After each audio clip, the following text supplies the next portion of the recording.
the world watched with bated breath. The conflict in Ukraine, a brutal saga of attrition and resilience, has raged for over 3 years. It has redrawn the map of Eastern Europe. It has created a refugee crisis unseen in generations. The human cost is staggering, measured in lost lives, shattered cities, and a generation scarred by war. The economic fallout has rippled across the globe, disrupting supply chains and fueling inflation. The very foundations of the post-Cold War international order have been shaken. For years, the fighting has seemed intractable, a grinding stalemate with no clear end in sight. The hope for a lasting peace has often felt like a distant, almost impossible dream. Now, in the late summer of 2025, a new, unexpected chapter has begun. At one side of the long, polished table sat Donald J. Trump.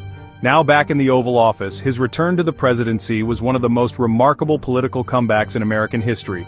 He campaigned on a platform of America First, promising to end endless wars and renegotiate America's role in the world. His approach to the Ukraine crisis has been a stark departure from his predecessors. He has been vocal about the immense financial cost of United States aid to Kyiv. Trump views the conflict primarily through a transactional lens, a deal to be made, a problem to be solved quickly and decisively, with American interests as the paramount concern. On the other side sat Volodymyr Zelensky. The former actor-turned-wartime leader has become a global symbol of defiance and national courage. For years he has rallied his people in the world with impassioned speeches from a besieged capital. His iconic green fatigues became a uniform of resistance. The two men represent vastly different worlds and leadership styles. Trump is the quintessential deal-maker, a real estate mogul who sees diplomacy as a negotiation over assets and liabilities. Zelensky, in contrast, is a leader forged in the crucible of war. His perspective is shaped by the daily reality of Russian aggression. The choice of Helsinki was deliberate and symbolic. The capital of Finland, a nation that shares a long and complicated border with Russia, has a storied history of hosting pivotal East-West summits. It was here, in 1975, that the Helsinki Accords were signed, a landmark agreement aimed at improving relations between the Communist bloc and the West during the Cold War. The conference took place on August 15, 2025. It was held within the stately and secure confines of the presidential palace. Security was exceptionally tight. The city center was in a state of lockdown, with Finnish police and military creating a wide perimeter around the summit venue. The global media descended on the city, setting up broadcast positions in the nearby market square, their cameras all trained on the palace doors, waiting for any sign or statement from the leaders inside. The talks were structured to include several sessions. There was an initial one-on-one meeting between Trump and Zelensky, with only translators present. This was followed by expanded bilateral meetings including key advisors, such as the United States Secretary of State and Ukraine's Minister of Foreign Affairs. The quiet, ornate rooms of the presidential palace provided a stark contrast to the loud, brutal reality of the war they were there to discuss. President Trump began the public portion of the summit with a style his supporters and detractors have come to expect. He projected confidence and an air of inevitability. He stressed the financial burden of the war on the American people, a central theme of his presidency. We are here to talk about stopping the killing. A lot of people are dying. It has to stop, and it has to stop now. We are going to work out a deal. It will be a very, very good deal for everyone. A fair deal. Behind the scenes, aides reported that Trump's approach was direct and to the point. He presented a framework for peace that was largely his own design. The plan was said to focus on an immediate and total ceasefire as the first, non-negotiable step. He emphasized economic incentives, suggesting that a massive internationally funded reconstruction program for Ukraine could be unlocked, but only after a peace agreement was signed. The core of Trump's message to Zelensky was pragmatic and blunt. He reportedly conveyed that the current level of American military support was not sustainable indefinitely. President Zelensky arrived in Helsinki embodying the resolve of a nation at war. His demeanor was somber, and his words were carefully chosen.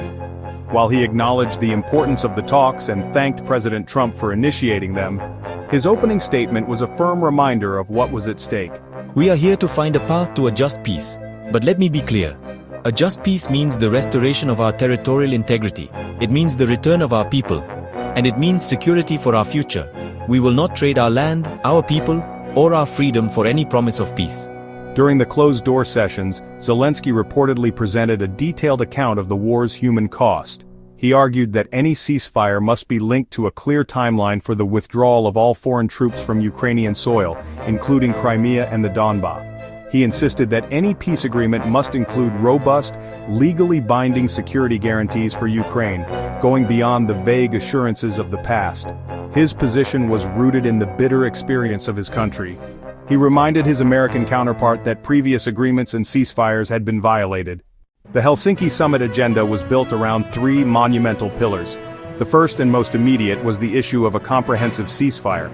The second, and arguably most difficult issue, was that of borders and territory. This is the heart of the conflict. The third pillar was the plan for reconstruction and future security. This was the area where President Trump hoped to use American economic power as leverage. These three issues are deeply intertwined. A ceasefire is meaningless without an agreement on where the final borders will be. The Helsinki talks were an attempt to untangle this complex knot. The discussions revealed the vast chasm between Trump's desire for a rapid, pragmatic settlement and Zelensky's insistence on a just peace rooted in international law. The Helsinki summit immediately sent shockwaves through the international community. European allies watched with a mixture of hope and profound anxiety. Nations like Poland and the Baltic states, who have been staunch supporters of Ukraine, expressed deep concern.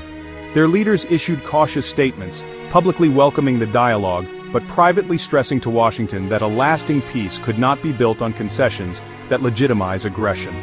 In contrast, some countries in Western Europe, particularly those feeling the economic strain of the war and the energy crisis, reacted with more overt optimism.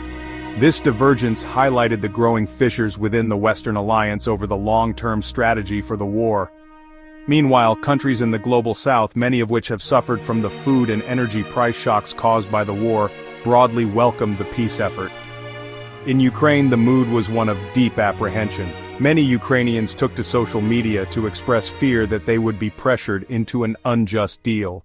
Throughout the Helsinki summit, there was a giant unspoken presence in every room: Russia. While the talks were officially between the United States and Ukraine, the entire discussion was predicated on what Moscow would ultimately accept. The Kremlin's official response to the summit was predictably dismissive and cynical. The Russian Foreign Ministry issued a statement calling the talks a sideshow. However, behind this public facade, analysts believe Russian officials were monitoring the summit with intense interest, looking for any signs of division between Ukraine and its most powerful backer. This creates a central paradox for American policy. To achieve the peace deal he desires, President Trump needs Russia to agree to it. But Russia may only agree to terms acceptable to the West if it feels it cannot win on the battlefield. The Helsinki summit concluded without a dramatic breakthrough. There was no joint declaration of peace, no handshake to signal the end of the war.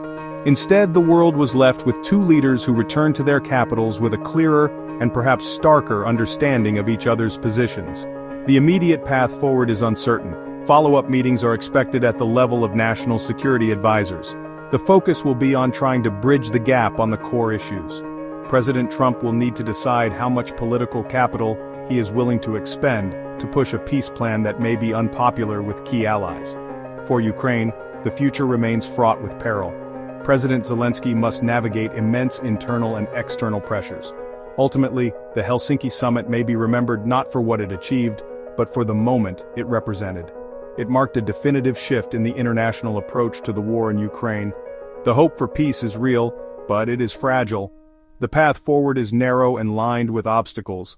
The fate of Ukraine and the future security of Europe hangs in the balance, dependent on the difficult choices and compromises that have yet to be made. The world continues to watch.